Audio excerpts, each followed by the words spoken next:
Hello Tumblers coaches, I'm here for spring 2024 week 11.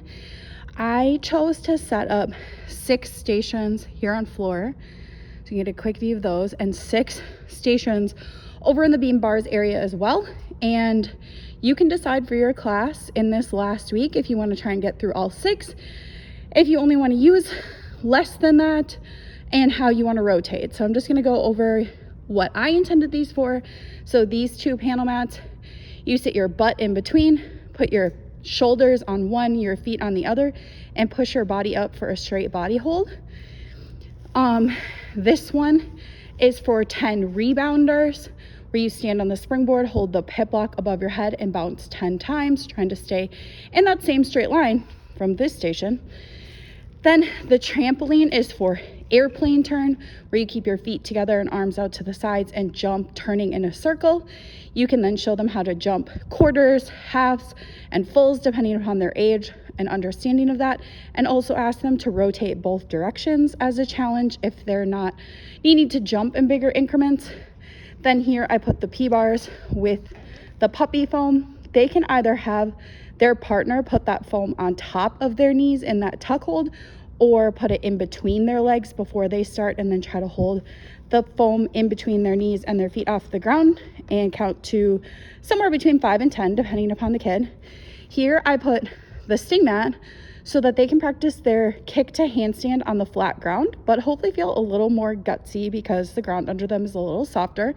And I also added this panel mat so that they can stand on the panel and then put their hands on that raised surface, which often makes kids feel like they're more in control of their kick up as well. And then here we gave them this yellow block for mounting, and then you should ask them to either stand on the yellow line or on this side of the yellow line for their tree fall. So you tell them to put their legs together, give themselves a big hug and not let go. And then you can even stand next to them and go chop chop timber. I have a separate video of that station of me coaching a young child at it and also me doing it, but the goal is that it's like a reverse of a handstand flat back. So they're working on that straight body fall from their feet instead of from their hands. Then over here, I got this high beam set up to use this week, and this might be one that if you know your class will not enjoy that so much, could be an obvious one to skip.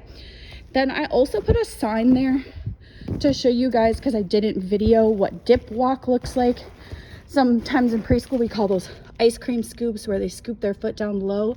And if you have a gutsier or older class, you could also have them try bunny hop or long jump. Then this beam I set up with 3 shoelaces so that they know where to stop. And then I videoed the 2 options I recommend, either holding an arabesque or more advanced, working on a pivot turn. So you again could pick which the fit for your particular group, or you could even have them do pivot turn here and arabesque there if you're wanting to introduce 2 new things. Over here is the preschool blocks where they can practice jumping up and down on one foot. They already do some of that in bounding, but the nice thing is that this is a little bit more smaller size for those younger classes, but maybe for the older ones, this is when you skip because they've already experienced it in bounding. Then I left this purple bar set up for jump to front support, 3 casts forward roll dismount, but also thought that you could do it way over on that low bar for your larger or older classes, but that this might bring more confidence to some of the kids. So again, choose for your class. And then that's also where those kids who are kind of past the level of their class, you could stay by that group when they're there and help them on a back hip circle.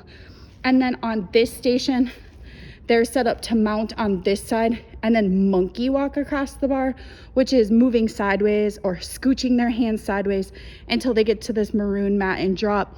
And I would definitely say the second challenge would be to face the other way, because a lot of them will have a dominant hand going across the bar.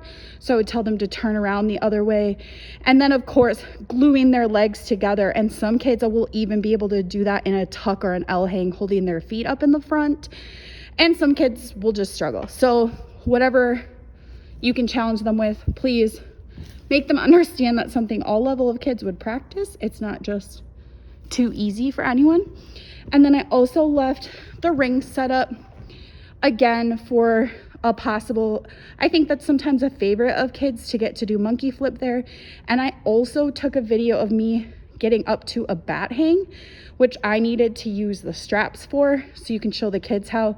And then I also put a picture here so you can see what a child doing bat hang on the rings is supposed to look like. See how they can see their feet, and it's a hollow, so just like the upside down part of their back hip circle. And you can choose if you want to use these pictures for your class or not. I just wanted to make sure you knew what bat hang could look like for kids, if that's the one that you want to do. But I would say if you have had to spend the whole last 2 weeks standing there and spotting only, that maybe you could even offer tuck hang or L hang there, because we don't want to be spending all of our energy just spotting a station that they're not really close on and having them not be gaining those muscles on their own either. So again, between these stations, feel free to pick what you think would be the most fun to teach, or you think your class might like the most, being that it is the last week of class and we don't have another week. This is kind of a way where you can pick and choose for your class. Thanks, guys. Bye. Hey coaches, here is me showing some of the stations. This is the straight body hold we were talking about for 10. This is something we usually do in association with vault and handstanding for the muscles on the back side of your body. And then I'm going to move over to the hexagon trampoline. This is an adult trampoline, but I am not aware of the weight limit, so I really tried to hold back so I didn't break it. So obviously you can tell the kids to jump as high as they can and turn farther than that. Here you're going to see me do a couple versions of kick to handstands, ways you can use the station. I think the next thing I really tell kids when they're trying to work on their handstand is I say, see if you can spell your name when you're upside down. And that really has been the thing that's made more kids hold more handstands. It's making them understand that after you can try one, you want to be able to hold one. Then here you're going to see the tree fall. Notice I'm going to stand on the yellow line, and I still am a safe distance from the end of the resi. And you can spot that by putting one hand on their arms and one hand on their back and helping them as they fall backwards. But usually once they go for it, they think it's really fun. On these rebounders, you want to work on trying to hold the pit block straight above your head, and then see me pointing my feet when I'm jumping. So the kids might not always see that there's a lot to coach there, but you can really help them get better at it. These are preschool P-bars, and I do not know the weight limit, so I did not hold my feet off the ground, but that's the position and how somebody can put the foam in on their own, or they can integrate their partner by having them put it on their knees. Here I am showing the arabesque with my arms down. Then at the next shoelace, I'm showing it on my other leg, so you can have them work on both of those. And at the last one, I'm using my arms in press, which makes it more challenging for the kids, so help them do that if they're doing really good at it. And then I did not cut this video, so this is supposed to be a separate video of showing the pivot turn, but I really like using shoelaces for pivot turn, because a lot of times when kids go to pivot or turn on their toes or spin makes a lot of sense to them usually. They usually try to turn the wrong way towards their front foot, and then they end up walking around instead of pivoting on their toes.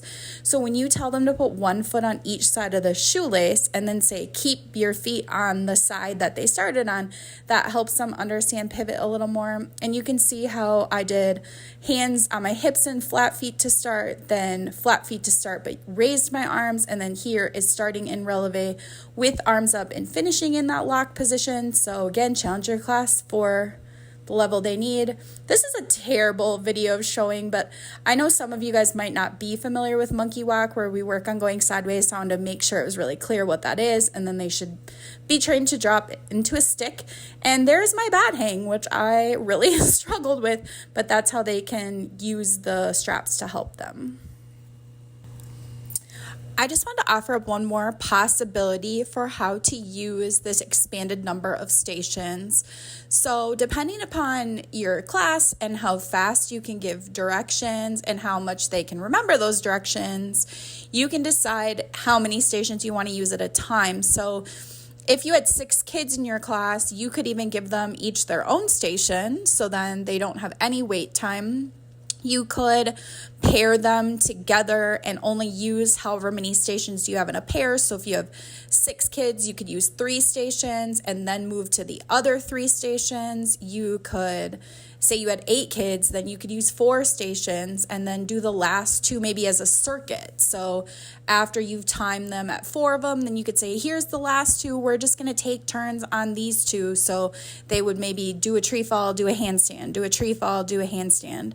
So you could really experiment with how you want to try to fit everything in. We've been doing those warm-ups now for 10 weeks. So maybe you want to speed your warm-up up a little bit and get to your events quicker to use all the stations. So whatever you think will be the best use of your time, my only suggestion is to be extremely clear about where to stand, especially if you're going to let them do things in a circuit. So for example, if you did say, we're going to do tree fall and then handstand a few times till our time is up, make sure you give them dots to stand on or exactly which line, because when they get that different type of waiting in line, it's a great chance for them to get kicked or to go a little bit crazy. So especially if you're going to try a new strategy, just make sure you're really clear about where they should be walking, waiting, and standing. Also, do not feel pressure to fit in all 6 stations. I just wanted to make sure you had plenty of content to fill your last class and have fun with it. But if it's too much, pick whatever you need to skip and skip it.